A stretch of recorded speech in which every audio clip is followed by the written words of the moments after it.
पहले छोटी सी तहसील थी, उसमें पॉलिटेक्निक बना हुआ था। वहां 1-1.5 किलोमीटर पर एक नहर थी, मीन गांव को। वहां तक एकला जाता और रोया करता। 20 साल की उम्र थी उस टाइम। मालिक को याद करके, पता नहीं कब मिलोगे, हे परमात्मा ना मिलो, आपका नाम तो हमारा है। इस तरह अंदर से प्रेरणा हुआ करती थी। अब पता चला कि पिछले कोई परमात्मा की दया से बढ़िया भक्ति कर रखी थी, और काल ने भी सी भूल डाल दी थी, पत्थर डाल दिए थे बुद्धि पे, और दाता ने ऐसी क्रेन लगा दी, सारे साफ कर दिए। ऐसी तड़प बनी जैसे आदमी बहुत बड़े हादसे से, मृत्यु से बाल बाल बचे, और उसको वो हादसा कई बार याद आता है। ऐसी स्थिति होगी, दिन रात एक कर दिया, नाम ले पाछे।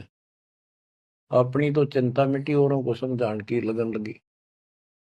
और ये प्रार्थना करता था, परमात्मा आपकी सबको जरूरत है, पर किसी को ज्ञान नहीं, को सुनने को तैयार नहीं। ऐसा रंग रंगा गया। धीरे धीरे ज्ञान बढ़ता गया, जो पता चला इसके पीछे तो बहुत बड़ा षड्यंत्र है। ये तो कबीर साहब की शक्ति साथ रहेगी तो इस षड्यंत्र को तोड़ पाएंगे, न तो ब्रह्मा विष्णु महेश फेल हो सके। सारे ऋषि शर मार कर बैठ गए, खूब साधनाएं कर दी, मोक्ष के आसपास भी नहीं। और आपका अगला कदम सतलोक में है, यदि ऐसे ही डटे रहे, ऐसे ही श्रद्धा बनाए रखी।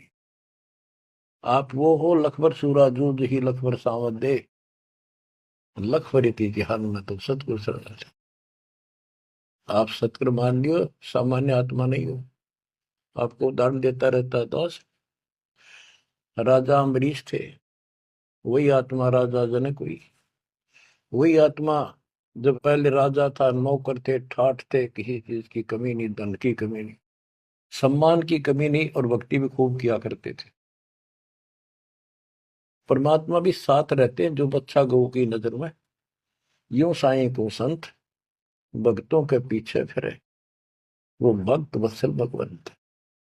वो हमारे साथ रहता है, फिर भी चाहे हम कितने बढ़ रहे हैं, बीच बीच में हमें कोई ना कोई वो डोज दे ही देता है। तो अपनी कलम चढ़ा के मानना है किसी न किसी कारण से।